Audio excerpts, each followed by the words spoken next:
घने पर्वतों, अथाह नदियों और रहस्यमय हवाओं से घिरे क्षेत्र में नीलकंठ वन के किनारे बसा था एक छोटा सा गांव, विराटपुर।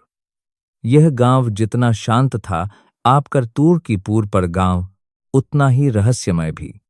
कहा जाता था कि इस वन में प्रकृति स्वयं जागती है और जो उसकी मर्यादा भंग करता है, वह अपने भाग्य को स्वयं आमंत्रण देता है। इसी गांव में रहता था देवदत्त नाम का एक वृद्ध काष्ठकार। उसका शरीर थक चुका था, पर आत्मा अभी भी मजबूत थी। उसने अपना पूरा जीवन ईमानदारी, परिश्रम और संतोष के साथ बिताया था। उसका एक ही पुत्र था, अनिरुद्ध। अनिरुद्ध युवा, बुद्धिमान और संवेदनशील था। पिता ने उसे केवल लकड़ी काटना नहीं सिखाया था, बल्कि यह भी सिखाया था कि वन से उतना ही लो जितना जीवन के लिए आवश्यक हो। समय बीतता गया और देवदत्त की आयु ढलने लगी। एक रात जब पूर्णिमा का चंद्रमा नीलकंठ वन को रजत प्रकाश से भर रहा था, देवदत्त ने अनिरुद्ध को अपने पास बुलाया। उसकी आवाज गंभीर थी और आंखों में चिंता साफ झलक रही थी। उसने कहा, पुत्र, नीलकंठ वन के मध्य एक प्राचीन मंदिर है। उस मंदिर में समय का दीप जलता है। उस दीप को कभी मत छूना। वह दीप इच्छा नहीं, बल्कि विनाश का द्वार खोलता है। अनिरुद्ध ने सिर झुकाकर पिता की बात स्वीकार कर ली, लेकिन उसके मन में एक प्रश्न जन्म ले चुका था। आखिर उस दीप में ऐसा क्या है? कुछ ही दिनों बाद देवदत्त इस संसार से विदा हो गया। पूरे विराटपुर में शोक छा गया। अनिरुद्ध ने विधि विधान से पिता का अंतिम संस्कार किया और परिवार की सारी जिम्मेदारी उसके कंधों पर आ गई। दिन बीतते गए। अनिरुद्ध प्रतिदिन वन जाता, लकड़ी काटता और गांव का पालन करता। एक दिन चलते चलते वह उसी निषिद्ध पथ पर जा पहुंचा जहां जाने से पिता ने मना किया था। जैसे जैसे वह आगे बढ़ा, वातावरण बदलने लगा। हवा भारी हो गई, पक्षियों की आवाज थम गई और वन में एक अजीब सी नीरवता छा गई।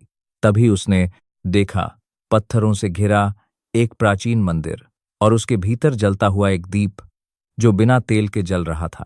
अनिरुद्ध का हृदय तेजी से धड़कने लगा। उसने मन ही मन सोचा, सिर्फ देखने से क्या होगा। उसने दीप को छू लिया। क्षण भर में धरती कांप उठी, आकाश जैसे फट गया, मंदिर लुप्त हो गया और अनिरुद्ध स्वयं को एक ऐसे लोक में खड़ा पाया जहां महल हवा में तैर रहे थे, लोग बिना पैरों के चलते थे और सूर्य आकाश में स्थिर था। उसके सामने एक दिव्य पुरुष प्रकट हुआ, कालदेव। कालदेव की आवाज गूंज उठी, मानव, तुमने समय के संतुलन को भंग कर दिया है।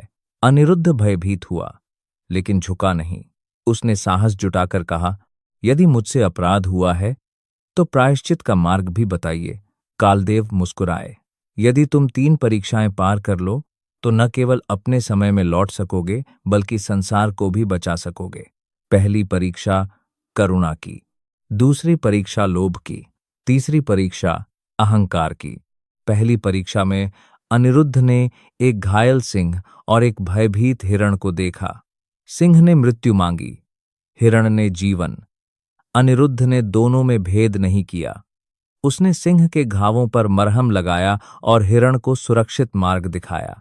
कालदेव की वाणी गूंजी, करुणा में भेद नहीं होता। दूसरी परीक्षा में उसे स्वर्ण से भरा महल दिखाया गया। एक आवाज आई, यह सब तुम्हारा हो सकता है। अनिरुद्ध को पिता की सीख याद आई। उसने आंखें बंद कर लीं। महल लुप्त हो गया। तीसरी परीक्षा में उसे राजा बना दिया गया। लोग उसके चरणों में झुक रहे थे। तभी एक वृद्ध भिक्षुक आया और बोला, राजन, क्या मुझे जल मिलेगा? अनिरुद्ध सिंहासन से उतरा और स्वयं अपने हाथों से जल पिलाया। कालदेव प्रकट हुए, तुम उत्तीर्ण हुए। उन्होंने अनिरुद्ध को एक छोटा सा दीप दिया और कहा, यह ज्ञान का दीप है। यह इच्छा नहीं, विवेक से चलता है। क्षण भर में अनिरुद्ध फिर नीलकंठ वन में था। समय सामान्य हो चुका था। मंदिर शांत था। अनिरुद्ध ने उस दीप से कभी वैभव नहीं मांगा। उसने उससे गांव के लिए जल, शिक्षा और चिकित्सा मांगी। विराटपुर एक आदर्श ग्राम बन गया और नीलकंठ वन फिर से शांति से सांस लेने लगा। दोस्तों, यह कहानी हमें सिखाती है कि शक्ति से बड़ा विवेक होता है और जिज्ञासा तभी सुंदर होती है जब वह मर्यादा में हो। अगर आपको यह कहानी पसंद आई हो तो कमेंट में ज्ञान का दीप जरूर लिखें। हम फिर मिलेंगे एक नई कहानी के साथ। तब तक अपना ख्याल रखें। जय माता दी।